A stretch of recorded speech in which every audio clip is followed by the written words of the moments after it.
امام سمدانی قطب ربانی شہباز لامکانی حضرت شیخ عبد القادر جیلانی الحسنی والحسینی رضی اللہ تعالی فتح الغیب شریف حضرت غوث الاعظم فرماتے ہیں اس بندے جتنا بے وقوف اور احمق بندہ کوئی نہیں ہے جو فرض چھوڑ دے اور نفلی عبادت میں لگ جائے۔ یہ کون کہہ رہا ہے؟ اونچا بولیے، کون کہہ رہا ہے؟ آج غوث اعظم کے نام پہ ہمارے آستانے چمک رہے ہیں۔ غوث الاعظم رضی اللہ تعالیٰ عنہ کے 11ویں شریف کے جناب والا لنگر پک رہے ہیں، آستانے چل رہے ہیں۔ کتنے سجادہ نشین ہیں جو غوث پاک کی تعلیمات پہ عمل کرتے ہیں؟ کتنے مسلمان ہیں جو غوث پاک کی تعلیمات پہ عمل کرتے ہیں؟ آج کل تو میں نے ایسے بھی پیر دیکھے ہیں جن کو سیدھی آیت بھی نہیں آتی دعا منگوانے کے لیے، اور نام لیتے ہیں پیرانے پیر غوث الاعظم کا۔ غوث الاعظم تو وہ ہیں جنہوں نے 18 پارے ماں کے پیٹ میں حفظ کر لیے، اور جب دنیا میں آئے تو 7 سال میں حفظ مکمل ہو گئے۔ میں اس لیے کہتا ہوں کہ بلا شاہ صاحب اپنے بزرگوں کی طرز پہ، اس طریق پہ، اس رستے پہ چل رہے ہیں۔ حضرت غوث الاعظم، اچھا مجھے بتائیے، غوث الاعظم مادرزاد ولی تھے، پیدائشی ولی تھے؟ بولیے، آپ سے پوچھ رہا ہوں۔ علماء کو پتہ ہے، یہ تقریر آپ کے لیے، علماء کے لیے نہیں ہے۔ علماء کو مسائل پتہ ہیں، آپ کے لیے۔ تو مجھے بتائیے کہ آپ پیدائشی ولی ہیں کہ نہیں؟ مادرزاد ولی ہیں کہ نہیں؟ تو مجھے ایک بات بتائیے کہ جب مادرزاد ولی ہیں غوث الاعظم، پیدائشی ولی ہیں، اچھا غوث پاک رضی اللہ تعالیٰ عنہ کی پیدائش پتہ ہے کس تاریخ کو ہوئی؟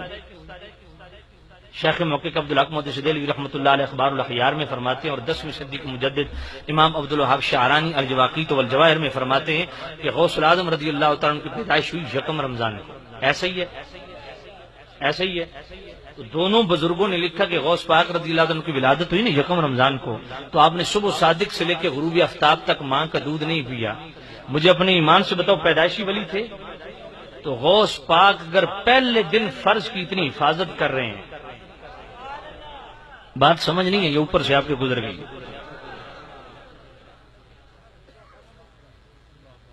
آج سجادہ نشین کس خوش فہمی میں مبتلا ہے کہ ہم فلاں آستانے کے سجادہ نشین ہیں۔ میں نے کہا تیری سجادگی ساری اڑ جائے گی، جل تل فرشتے لمحہ پانا نا، ہر شے نکل بنی ہے تیری۔ اس خوش فہمی سے باہر آؤ، تم غوث الاعظم سے اونچا ہونے لگے ہو۔ حضرت غوث الاعظم اس لیے آپ کو کہتا ہوں خدا کے لیے آنکھیں کھولو، پیروں کے کلمے پڑھنے بند کرو، جس مصطفیٰ کا کلمہ پڑھے اس کی شریعت کا حیا کرو۔ اور جو پیر بلنڈر کرے، جو جخ مارے، کہتے حضرت صاحب نے، وہ حضرت صاحب کون ہے؟ صرف اس حضرت کو دیکھو نا، اطیعوا اللہ و اطیعوا الرسول و اولی الامر منکم کی تفسیر پڑھو۔ اللہ کی اطاعت، اللہ کے رسول کی اطاعت، اور اولی الامر کی اطاعت بھی واجب ہے، لیکن بڑے مزے کی بات ہے اللہ نے اپنے ساتھ اطیعوا کا لفظ لگایا، اپنے رسول کے ساتھ اطیعوا کا لفظ لگایا۔ اولی الامر کی اطاعت واجب ہے، لیکن اولی الامر کے ساتھ اطیعوا کا لفظ نہیں لگایا، کیوں؟ اولی الامر کا عطف ڈالا الرسول پہ، تو اولی الامر کو تابع کر دیا رسول کے۔ اور اولی الامر سے مراد کیا ہے؟ کسی نے لکھا حاکم، کسی نے لکھا صاحب فقہ، کسی نے لکھا صوفی، جو بھی ہو، چاہے حاکم ہے، چاہے عالم ہے، چاہے صوفی ہے، فقیہ ہے، کوئی بھی ہو، جو میرے کریم نبی کی کامل اطاعت کرنے والا ہے وہ اولی الامر ہے، اس کی اطاعت واجب ہے، چاہے وہ صوفی ہے، چاہے وہ عالم ہے، چاہے وہ حاکم ہے۔ اس لیے آپ خدا کے لیے ان جاہل پیروں سے، خلاف شرع اقدام اٹھانے والے پیروں سے توبہ کریں، وگرنہ قیامت کے دن آپ بھی لٹکیں گے۔ غوث الاعظم سے بڑا پیر کون ہے؟ میں پوچھنا چاہتا ہوں، جو پیدائشی ولی ہیں، جو مادرزاد ولی ہیں، وہ غوث الاعظم حفظ بھی کرتے ہیں، پہلے دن روزہ رکھ کے فرض کی حفاظت بھی کرتے ہیں۔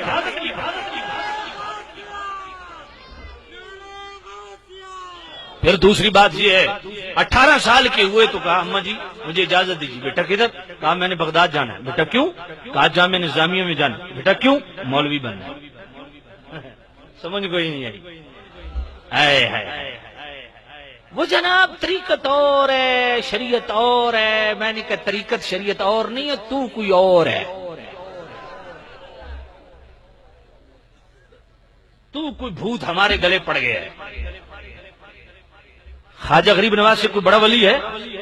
عاشق بہشت کتاب لے لے، مارکیٹ سے اویلیبل ہے، اس میں 12 مجلسوں کا ذکر کیا حضرت قطب القطاب بختیار کاکی رحمۃ اللہ علیہ نے۔ حضرت خواجہ غریب نواز کی کتنی مجلسیں؟ 12 مجلسوں کو ڈسکس کیا۔ پہلی مجلس نماز پر ہے، اچھی سبحان اللہ نہیں آخری طالبان سن گے بھابی آ دینا کہ مردے نہیں سن دے، میں کہ ساڑے زندے کوئی نہیں سن دے پہ تو مردے میں رون دے ہو، اچھی آپ کو سبحان اللہ۔ توجہ ہے آپ کی؟ توجہ فرمائیں۔ سبحان اللہ کہا کریں، اس سے دل کی طہارت نصیب ہوتی ہے۔ سبحان اللہ اللہ کی پاکی ہے، اللہ کی پاکی دل سے بیان کریں کہ اللہ اپنی پاکی سن کے اتنا خوش ہو کہ ہم سب کو پاک فرما دے۔ تو سامنے عزیز صاحب، جو پیر کہتے ہیں شریعت اور ہے طریقت اور ہے، خواجہ غریب نواز فرماتے ہیں 4 چیزیں، ایک شریعت، طریقت، معرفت، حقیقت۔ اب ذرا خواجہ غریب نواز رحمۃ اللہ علیہ کی بات سننا۔ آپ فرماتے ہیں جو بندہ شریعت پہ کامل عمل کرتا ہے، شریعت کا مطیع بن جاتا ہے، شریعت کی تابعداری کرتا ہے، اتباع شریعت میں کامل ہو جاتا ہے، تو اتباع شریعت کی برکت سے اللہ تعالیٰ اس بندے کو دوسرے درجے پہ فائز کر دیتا ہے، جس کو کہتے ہیں طریقت۔ تو طریقت تک پہنچنے کے لیے شریعت کا اتباع لازمی ہے، سمجھ آئیے؟ اور پھر جو طریقت کے تمام اسباق شریعت کے حکموں کے مطابق اس کی ادائیگی کرتا ہے، خواجہ غریب نواز فرماتے ہیں اللہ تعالیٰ اسے تیسرے درجے پہ فائز کر دے گا، جس کو کہتے ہیں معرفت۔ اور جو معرفت کے تمام اسباق شریعت کے حکموں کے مطابق ادا کرتا ہے، اللہ اس کو چوتھے مرتبے پہ فائز کر دیتا ہے، جس کو کہتے ہیں حقیقت۔ یہ سارے جو درجے ملتے ہیں، کمالات ملتے ہیں، یہ فضائل ملتے ہیں، یہ نعمتیں اور ثمرات ملتے ہیں، قرب خدا بندی کی دولت نصیب ہوتی ہے، اللہ کی حضوری کی دولت نصیب ہوتی ہے، اس کی بیس اور بنیاد شریعت کا اتباع۔ تو سامع عزیز شام غوث العظم رضی اللہ تعالیٰ عنہ مادرزاد ولی تھے، پیدائشی ولی تھے۔ یہ میں اس لیے زور دے کے کہہ رہا ہوں کہ جو آج پیر یہ کہتے ہیں نا کہ جناب ہمیں مولوی بننے کی کیا ضرورت ہے، قرآن حفظ کرنے کی کیا ضرورت ہے، علم دین پڑھنے کی کیا ضرورت ہے، جس طرح عام مسلمان پہ علم دین سیکھنا فرض، علوم سیکھنا فرض ہے، اسی طرح پیر پر بھی علم دین سیکھنا فرض ہے۔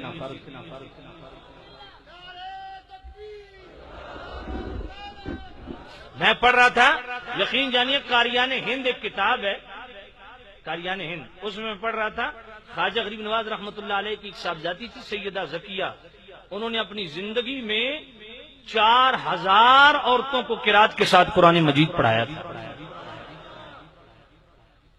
آج کیا ہمارے مشائخ کے گھروں میں عورتیں اسی مشن پہ؟ آج جو بھنگڑے ڈالے، لمبے بال رکھ لے، کڑے پہن لے، مندریاں پہن لے، جی کہتے ہیں چشتی رنگ ہے، جی میں بھی چشتی ہوں یار۔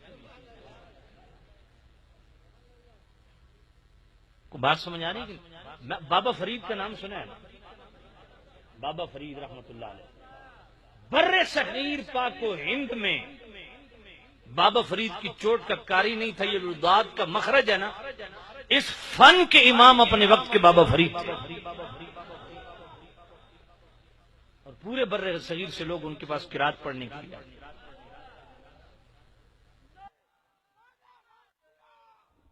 اب اپنے ایمان سے بتائیے کہ بلا شاہ صاحب حضرت غوث پاک کے راستے پہ چل رہے ہیں کہ نہیں چل رہے؟ بابا فرید کے راستے پہ چل رہے ہیں کہ نہیں چل رہے؟ اونچا بولیے۔ خواجہ غریب نواز کے راستے پہ کون چل رہا ہے؟ کہ بلا شاہ صاحب، یہ جامعہ سنان بن سلمہ آپ کیا سمجھتے ہیں؟ اس کو صرف اینٹیں اور آپ نے یہ سٹرکچر جو کھڑا ہے، یہ در و دیوار، آپ اس نظر سے دیکھتے ہیں؟ نہ، اس کو اس نظر سے نہ دیکھیں، آپ اس نظر سے دیکھیں کہ جو جامعہ کھڑا ہے اس کے در و دیوار میں اس کی جناب والا یہ جو کلاسیں لگی ہوئی ہیں، یہ غوث پاک کا مشن جاری ہو ساری ہے، بابا فرید کا مشن جاری ہو ساری ہے، خواجہ غریب نواز کا مشن جاری ہو ساری ہے۔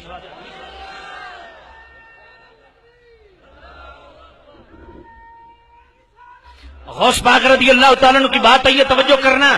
غوث پاک رضی اللہ تعالیٰ عنہ نے جامع نظامیہ میں جا کے مادرزاد ولی تھے، اس دور کے مروجہ علوم 9 سال حاصل کیے، پھر 2 سال علم تصوف پڑھا، پھر 25 سال آپ نے مدائن کے کھنڈرات میں ریاستیں کی، پھر پلٹ کے آئے جامعہ نظامیہ میں مسنت تدریس میں بیٹھے، فجر کی نماز سے لے کے ظہر تک آپ علم تفسیر، علم حدیث، علم فقہ پڑھاتے تھے، اور زور سے لے کے عصر تک 7 قراتوں میں بچوں کو قرآن پڑھاتے تھے۔